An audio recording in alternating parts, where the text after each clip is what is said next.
ঈদে যে আমাদের বিলটা দিতেন তাহলে ঈদের বাজার করতাম, আমার বাড়ির জন্য কিছু কিনতাম। মহাজন আমার তো এই সেম একই অবস্থা। আমার মাও তো অসুস্থ, কিছু টাকা দিলে ওষুধপাতি কিনতাম, বাজার সদাই নাই।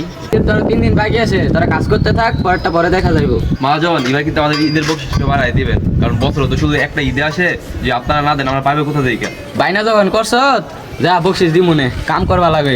দেখ মহাজন তো বললাম ঈদের আর 3 দিন আছে, কিন্তু আমরা তো টাকাটা দেয় নাই। দেখো টাকা আছে এখন মন নাই, আর দেখ আমার টাকা নাই কিন্তু মন আছে।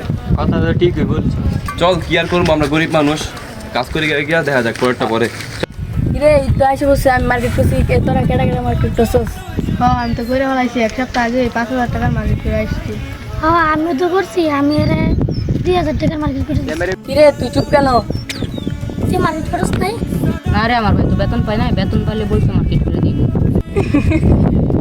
কি রে আমরা করে আইছি এক সপ্তাহ আগে মার্কেট, ফকির নিয়ে এখন মার্কেট করতে পারি নাই। আসছে আমরা আসছে, সাথে আসছে। ফকিনি গরিব। চল আমরা এই ফকিরনির সাথে থেকে কেউ নাহলে আমরা এর সাথে থাকলে আমরা ফকির নিয়ে যাবো। চল চল হ্যাঁ বাবু চল চল। আজকে টাকার কারণে বন্ধুরা আমাকে অপমান করে চলে গেল।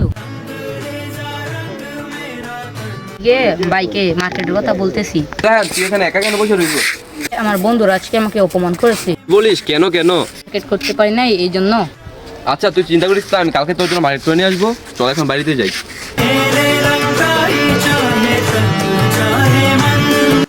ভাই আমার অনলাইনে একটা শার্ট প্যান্ট পছন্দ হয়েছে, এটা আমাকে কিনে দাও। আচ্ছা তোর কিনে দিবো, কালকে যদি আমি বেতন পাই তোর জন্য নিয়ে আসবো।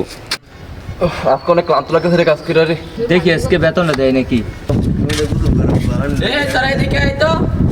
চল তো গিয়ে দেখি মহাজন কিসের জন্য ডাকে। তোদের তো বেতন দিতে দেরি হয়ে গেছে, তোরা এমনি এই নে বেতনটা, তোরা কিছু মনে করিস না। মহাজন এখানে তো শুধু আমাদের বেতনটা, আমাদের বকশিসটা। আমি তো ঈদের কেনাকাটা নিয়ে একটু ব্যস্ত আছি, বুঝছিস না, আমার তো সমস্যা। তোরা একটু পরে নিস ঈদের বকশিসটা। শুধু বেতনটা দিলো কিন্তু আমাদের বকশিসটা তো দিলো না। এই টাকা দিয়ে কি করে কি করব? মাত্র 3,000 টাকা। ছোট ভাই কি মার্কেটে করে দিব নাকি বাজারে করব? কি করে কি করব কি বুঝতেছি না। আমারও তো একই অবস্থা, এই টাকাতে কি ওষুধে কিনবো নাকি ঈদের বাজারে করবো? চল কি আর করার, দেখি আল্লাহ কিছু একটা ব্যবস্থা করে দেয় নাকি। গরিবদের জন্য আল্লাহ আছে। বেতন তো পেলাম মাত্র 3,000 টাকা, এটা দিয়ে কি বাজারই করবো না ঈদের মার্কেটই করবো? বাড়িতে গিয়ে দেখি কোনো কাজের ব্যবস্থা করতে পারি কি।